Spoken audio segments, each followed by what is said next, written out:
I may be the only person that feels like this. And if I am, okay, I'll be the odd duck out. But there will never be a truce or forgiveness or a tete-a-tete or anything with Trump supporters.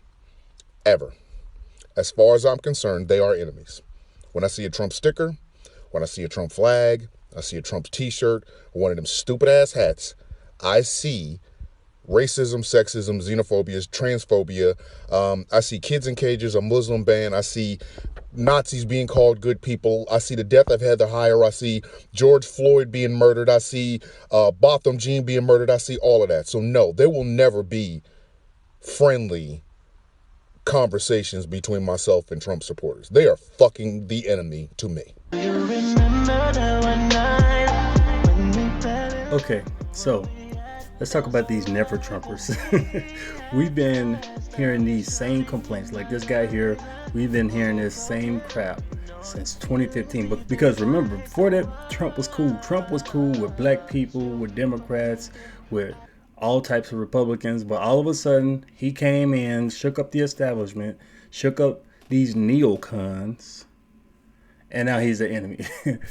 And a lot of this Trump hate, these never Trumpers, they stem from Republicans that are jealous. Some of them are just salty because they wish that they can get the praise and adulation that he did from the Republicans. And we have a couple of bitter ones like Liz Cheney, who's connected to the Bushes through her father, Dick Cheney. Trump single-handedly ended the Bush dynasty. And he did so in hilarious fashion. Let's take a look at a couple examples. This is a tough business to run for president. I know you're a tough guy, Jeb. And we need to have a leader that is real principled. tough. You're never going to be president of the United States by insulting your way to the presidency. Let's see. I'm at 42 and you're at 3. So far I'm doing better. Doesn't matter. So far I'm doing better. You know, you started off over here, Jeb. You're moving over further and further. Pretty soon you're going to be off the end. You want to talk about weakness? It's weak to disparage women. It's weak to disparage Hispanics. I don't disparage. It's weak to denigrate the disabled. And it's really weak to call John McCain a loser because he was a POW. I never called him. No, I don't call him. That is outrageous. He's an American hero. He also said about language. I've laid out my plans. He said about language. 2 days ago, he said he would take his pants off and moon everybody. And that's fine. Nobody reports that. He gets up and says that.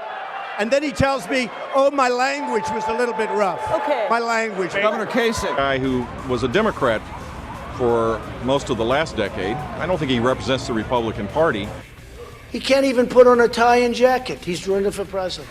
So he's doing this to inflame and to incite and to draw attention, which seems to be his organizing principle of his campaign. This guy can't negotiate his way out of a paper bag. And whether it's Donald Trump or Barack Obama, their rhetoric of divisiveness is wrong. Very weak on immigration, wants to let people come in. Although now he is using Anchor Baby. Now because I used it, he's using it. I appreciate the fact that Mr. Trump now has a plan, if that's what it's called. Jeb Bush is a low energy person. For him to get things done is hard. You win when you campaign like this. You don't win when you're campaigning like this. You know what's happening to Jeb's crowd, as you know, right down the street? They're sleeping. They're sleeping now. There's a big difference between Donald Trump and me. I'm a proven conservative with a record. He isn't. So the Bushes, the Cheneys, they're completely out on Trump because he called them out like they were a bunch of warmongering neocons. And Liz Cheney basically changed her entire career path by becoming a Democrat puppet to attack Trump. So she was constantly invited onto these news programs to say something bad about Trump so they can give some semblance of credibility. See, we have a Republican saying stuff about Trump, so that means he's bad. So let's take a look at her being a straight up dumbass. In the cloakroom on January 6th, before the attack happened, there were so many who wanted to show they were objecting that they'd set up these sign-up sheets in the cloakroom.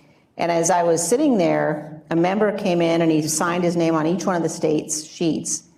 And then he said under his breath, "The things we do for the orange Jesus." President Trump is a 76-year-old man. He is not an impressionable child.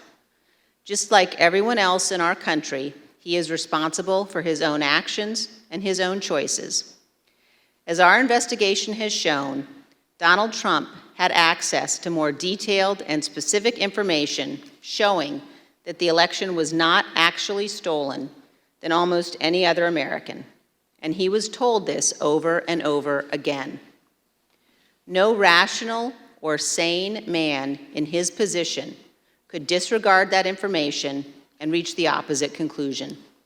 And Donald Trump cannot escape responsibility by being willfully blind.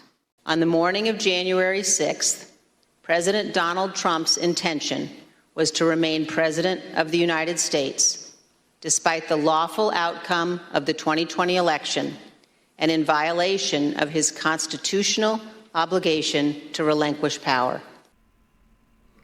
So this woman, I guess she thought the Democrats liked her. She didn't realize that she was just their useful idiot. So when it came to her re-election campaign, let's look at this map here. She got absolutely dominated, made herself look like an absolute ass, because that's exactly what she was. She ran back to the Democrats like, hey, I was attacking Trump for you. I spent years being your useful idiot. Please give me a job. Please help me. They threw her out like hot garbage. And that should have been a lesson learned for a lot of these other Republicans. But no, the never Trumper lane is alive and well. So that brings us back to the debate. The 2023 Republican primary debate, where two of these guys just ended their own careers. They self-deleted their own careers by trying to appease Democrats in the never Trumper lane. So let's take a look at Chris Christie, who's made his entire career out of attacking Trump. And then Asa Hutchinson, former Arkansas governor, who doesn't get that much time on a national stage, but when he does, he decides to use that time to attack Trump. What the hell do these guys think is going to happen? And who is donating money to these guys? Because if you're donating money to these guys, you're just throwing money into a black hole. So let's take a look at these guys. We are going to take a brief moment and talk about the elephant not in the room. Former President Trump has been indicted in 4 different states on 91 counts. He will be processed tomorrow in Georgia at the Fulton County Jail for charges relating to the 2020 election loss. You all signed a pledge to support the eventual Republican nominee. If former President Trump is convicted in a court of law, would you still support him as your party's choice? Please raise your hand if you would.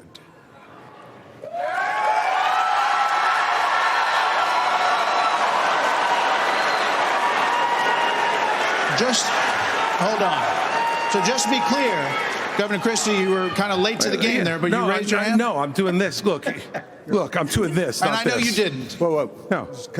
What's the Look, here's the bottom line. Someone's got to stop normalizing this conduct. Okay? Now, whether or not you believe that the criminal charges are right or wrong, the conduct is beneath the office of President of the United States.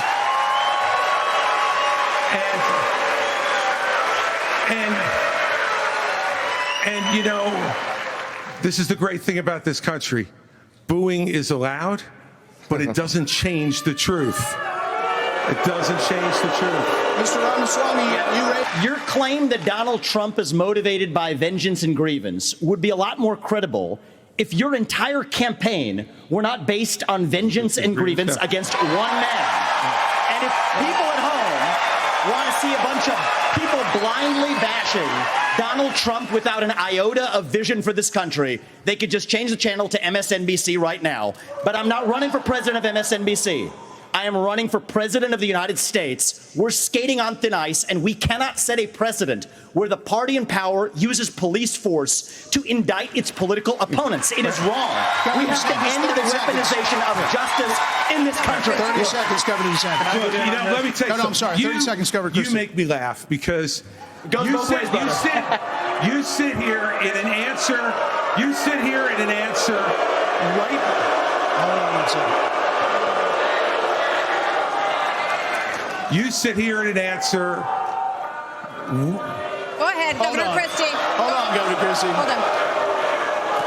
Because And there's I know, a difference look, between bad I know, behavior and illegal by the way, behavior, Chris. And you as a by the way, prosecutor should know better. Yeah, you know what? I know a lot There's better. a difference between bad behavior. And I know a lot, and I am not going to bow to anyone when we have a president of the United States who disrespects the Constitution. He said. Get your MSNBC contributor. He said. Okay, hold on. These are politicized indictments, and we have to call out the truth. Martha, it's important to say that the president said, Donald Trump said, it's okay to suspend the Constitution. Now, the oath you take is to preserve, protect, and defend, not suspend. I will always stand up for our Constitution, regardless of the political pressure. It starts at the top with the respect for our justice system that a former president who's under indictment has undermined by attacking judges, by attacking prosecutors, by attacking the system, and saying he's aggrieved. I did not raise my hand because there's an important issue we as a party have to face. And over a year ago, I said that Donald Trump was morally disqualified from being president again as a result of what happened on January 6th. More people are understanding the importance of that, including conservative legal scholars who says he may be disqualified under the 14th Amendment. Do these guys actually think that this is going to work? Do you think attacking a guy at a Republican primary who has a stranglehold on a Republican Party is going to work? This guy is leading by 40 and some polls 50 points. At least 60% of the Republican Party is with him, and you guys think by attacking him you're going to get some of that base to support you? And what's worse, what makes these attacks so bad is they're attacking him on fallacies. They're not using legitimate arguments. The Democrat conjured up all these false indictments, all these false charges, all these false accusations like the January 6th nonsense. And the Republicans, especially the voters, they know it's a bunch of nonsense.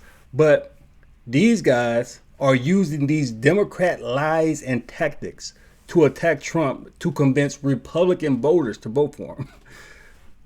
What the hell? That's an absolute ridiculous strategy. So it's basically going to backfire. Chris Christie, Asa Hutchinson, they're about to go to negatives in the next poll. Once these next polls numbers come out, these two guys are going to end up dropping out of the race before we even get to the first vote in Iowa in January. So they're going to keep on at it, and they're going to go the way of Liz Cheney. They're going to be completely irrelevant. If they think they're going to get a spot on TV, they're not. They're just useful idiots. The Democrats want Republicans to attack Trump to try to make their arguments against Trump seem more bipartisan. So you get these useful idiots, and once you're done using them, you just discard them. And guys who are that damn stupid, they don't need to be in the White House anyway. We don't need dumbasses like Christie and Hutchison leading the way. So let me know what you think. Leave me your thoughts below. Share the video. Thanks for watching.